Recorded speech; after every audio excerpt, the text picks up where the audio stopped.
Bye. Here comes Josh. Oh wait, I'm not doing my little favorite thing for. I think I'm supposed to do it.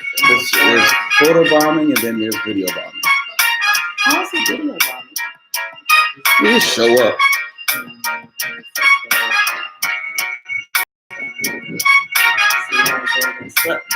This is what I always do. Oh wait.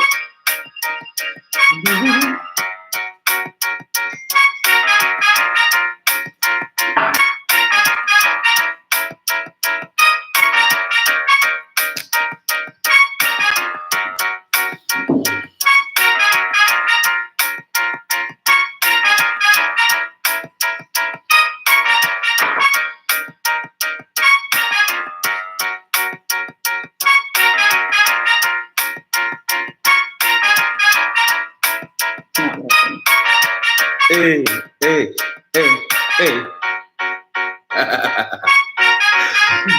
I love it.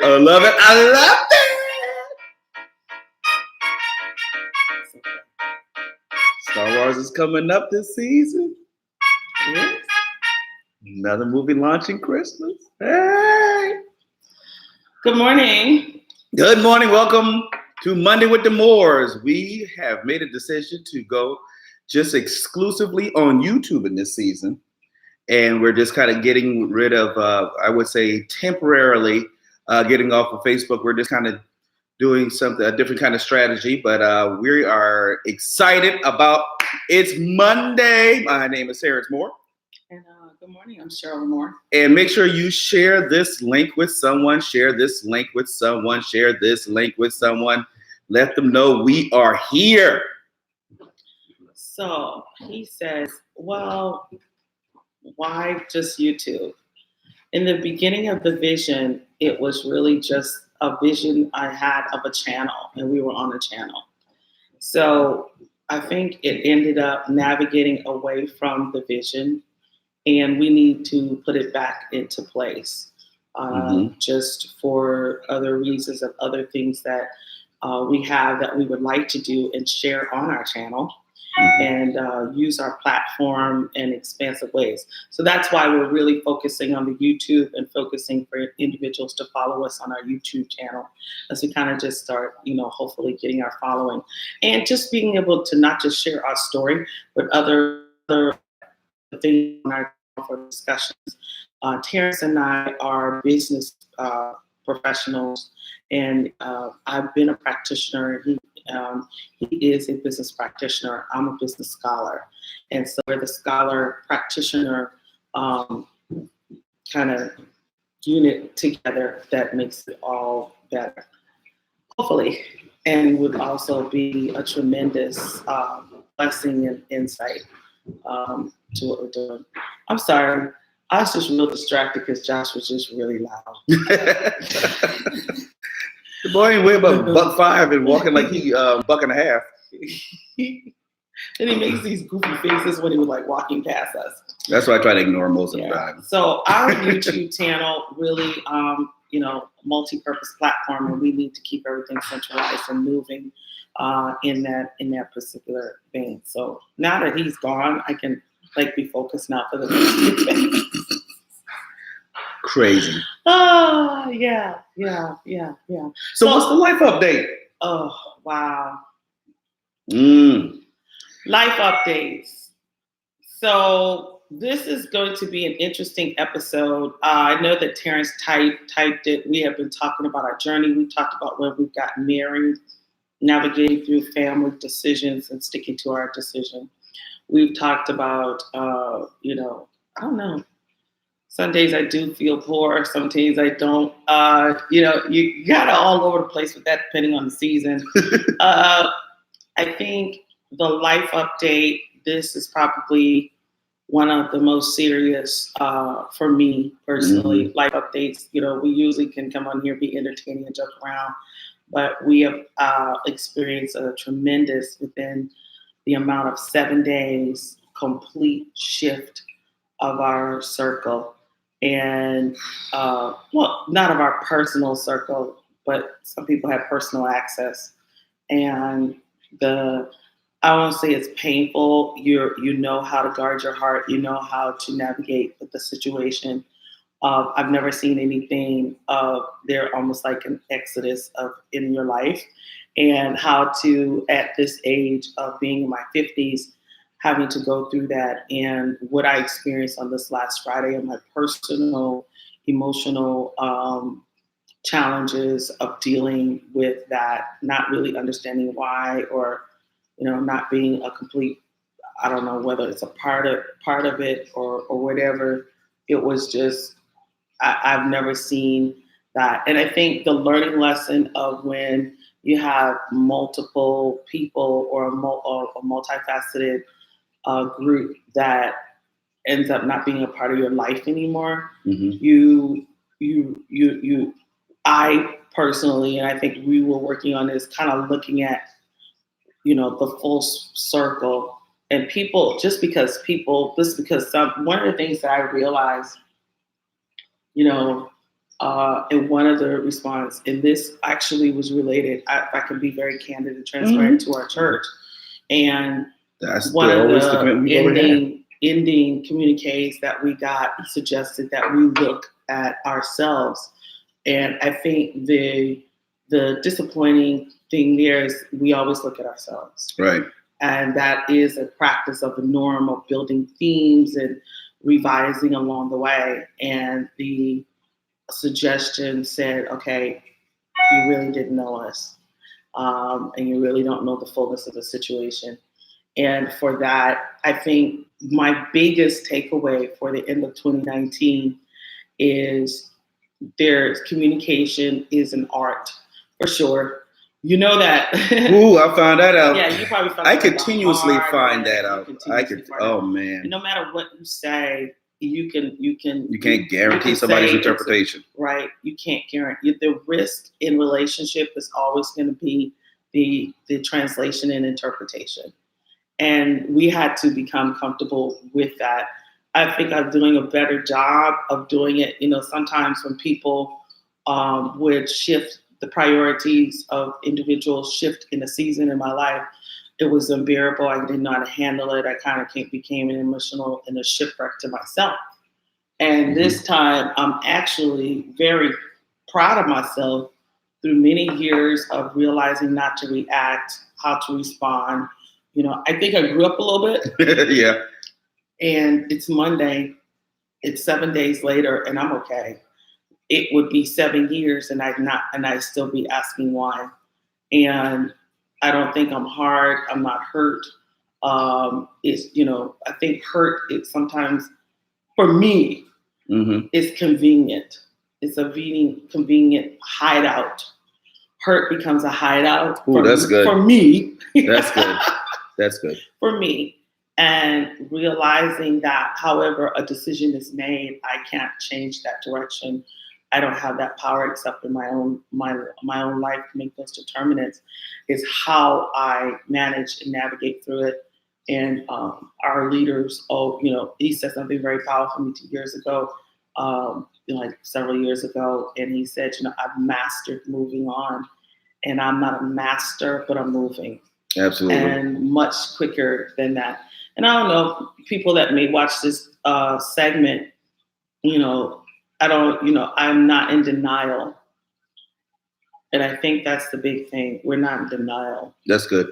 Right? No. I think the thing also is not only being not being in denial, but the process of accepting what has happened and processing the actual actions and the actual, events that occurred. It can either shut you down, spin you out. Right. It could make you just want to disconnect this, make you want to walk away, make you want to do all kinds of things to go, wait a minute. You do things to the best of your ability to especially with being us being so relational, we value relationships. So sometimes when our intent in our heart of relationship is misinterpreted, when things go sideways, and we ask, was it something we did? When we make those corrective things, and we are usually, I would say 99.9%, when we know that it's our error, we'll be the first to repent. No, don't even think about it. I see what you're saying. I repent for that. That is not what the intent was, and discuss it. But but even with that, and when the truth comes out about things, and when it's some responsibility on the other party or parties, then there is no that sometimes there really isn't no acceptance of of actions, no acceptance of responsibility or consequences. It's like, oh, well, you repented, let's move on. Yeah, I acknowledge what I've done, but I didn't do any damage. I didn't do anything wrong. So we have, even as pastors, but I think even more so as humans, we find ourselves in that situation as like, was a relationship really worth it, or relationships, was it even really worth it? And one of the things I definitely want to say is that any relationship, whether it's harmful or beneficial, it's all worth it, because every relationship has a learning lesson in it. If you really think about it, any time that you've been in a relationship where that it has hurt hurt your feelings, or you've whether it's extremely negative, there are so many lessons out of that. And the key thing is making sure that you don't get stuck in that lesson. You don't get stuck in trying to replay it over and over again. You just take the lesson and just make this commitment and go, okay, I learned where I went wrong. I blurred the boundaries. I let too much access, or I said too much, or said too little, or wasn't clear in the communication, or wasn't clear, or what you assumed that the person understood something. And I think something that we have learned in years ago is that I really think it was in our pastoral workshops, is that we sometimes have unspoken expectations. And a lot of times that's on both sides. I don't think it's just as pastors. I think it's as leaders. And while you're talking, I keep thinking about our marriage. Mm-hmm. So, yeah, definitely. Definitely. It's still a work in progress. I don't want to call it a marriage or work in progress, like it's a project. You are a project? Hey, I'm a long-term project. Oh, Lord Jesus. Till death do you part. Oh, yeah. There is a timeline that we know of, a definite. We just don't know what the deadline is. However, I think one of the key things is when you are with your family and in our marriage, I think I always take everything as a learn. I'm always trying to keep myself open to learning. And one of the things that's very evident is the fact that there are different trust spheres. I know that sounds cuckoo, but just follow me on this. There are different trust spheres. Mm-hmm. And it's all the trust spheres all qualify for the truth. Mm-hmm. But the measure and the strength of that truth is what's very important. That's really good. The strength of the truth. You can have a sphere of community, a sphere of camaraderie, but the truth in those spheres, the strength of it can be at different levels. And that, I think, is the hymn. The truth sphere of our marriage is 100 plus over years. It's grown there. Right. And that's through tough times, challenging times, good questionable times, bad times, tearing times, dysfunctional times, extremely, extremely fragile, frail health, all that kind of stuff, mm-hmm. over the key time. Right. And the endurance of the individuals to stay in this sphere, to endure and realize the truth over time. Right. And the strength of the truth. When that is an in-progress work and the sphere is not complete on the truth and other varying factors are still there, then there's always the sphere, the circle is not complete. There's always an opening mm-hmm. to leave until it's underdeveloped. It's in development, it's underdeveloped, it's not completely full circle. And I think that's important for all of us to realize in our lives. as a leader, as a pastor. It's very hard when individuals leave your church and they move on to their destiny, whether it's good, whether it's bad, because especially if you're a relational leader, we're relational, and I think just, we got to go. Our time is gone. But I think one of the things that we continuously work on, and this is our channel. Mm-hmm. Yep. This is our channel, and we get to tell the truth, not our truth, the truth. Right. All that my truth. We've been telling the truth the whole time. All that my truth, crazy stuff. I don't even know. The truth is the truth. Why it's got to be my truth? That's because it's justifying your actions. That's all. And you just need something to say this because you don't want people to tell you what something that is contradictory to your thought and I've had it's wrong. To learn to respect and honor decisions, and I have to live with whether it is the truth or not the truth, and live with the fact that if it was good intentions gone bad, then you do a self-evaluation. What could I have done to make it better? And I have to continue in that vein, and I have to realize the shift in the seasons. Man, that was a huge work for me because I'm so relational and overbearing. And honestly, I don't know if I'm overbearing. I think I'm overbearing with belief. Oh, yeah, I know. Ponder that one as we leave for next week. I can be overbearing in belief, and that's where you find yourself hurt. But if you face what it is, and not ignore the signs and not ignore the jagged, and leave some things in question until they evolve and it helps. And I think this is not just we're all leaders of our life. This is really about your life. It's not, you don't bash people. You have to look at your own life. And I always tend to now I think since I turned 40, I started really looking at myself and looking at, taking the necessary steps to be healthy and holistic in perspective. Right. And with any change, there might come feelings of guilt, shame, embarrassment, humiliation, what went wrong, lost, or whatever that. But you end up reconciling that. And that's true. I saw a really great posting by someone that said also, reconciliation does not mean restoration. Right. All things reconcile does not mean restore in certain places. And putting things, values, priorities, objectives, goals in the same priority place. And that gives you a wise view of moving forward. I think that's true. The other part is as leaders, and I would say, and particularly as a senior pastor, when you have broken relationships with people that you have trusted over a period of time, it can be very discouraging. But sometimes the thing that we have to do, and we have done, I've talked to other pastors about this as well, we have to make sure that we don't take the bitterness of that particular broken relationship and apply it to everybody else. Right. And we have to make sure that we don't put it on anywhere or put it in other areas, or even bring it home. Not bring the bitterness home, because sometimes it's so much, it can take you to an emotional turmoil, psychological turmoil. You sometimes, depending on the situation, it will question your call. Right. And sometimes it will question your salvation. It definitely will. I think I've learned to not to hide my feelings.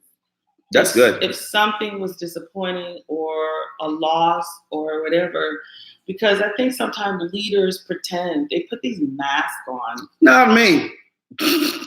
No, I think you have to look at it realistic. Do you really need to be the tough person if something was painful? Do you need to have the faith? We put the faith, we don't, but now we don't.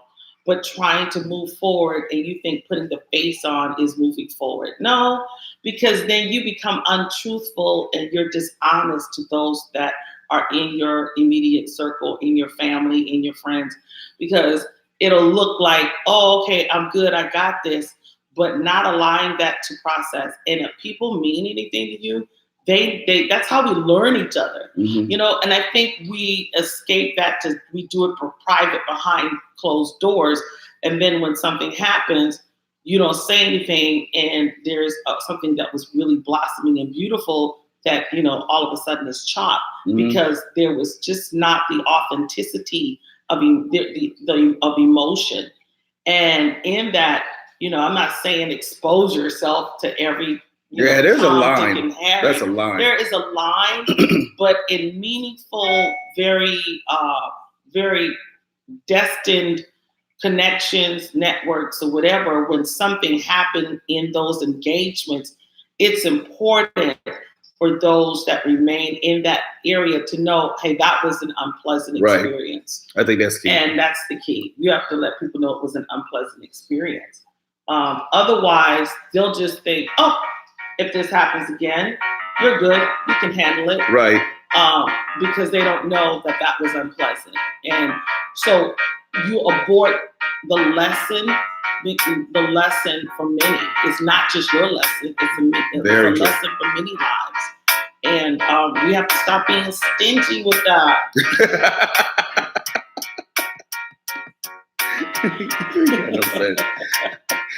I guess to a certain point, you may have a certain point there. I do know. You may have a certain point there. Pride, work it down. You may have a certain point there. Come on, Pride, work it down. Look, I'm saying, I think I've violated that boundary when showing too much.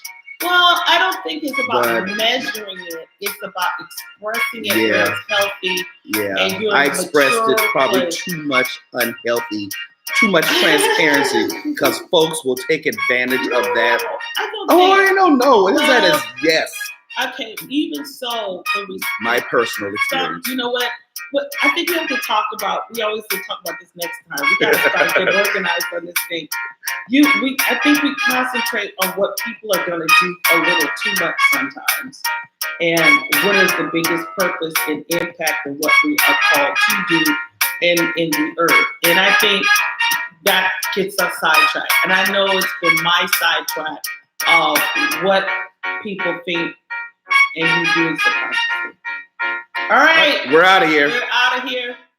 God bless you. Share this link. And see you next week. Monday with the Moors. Monday on YouTube at Terrace and Cheryl Moore.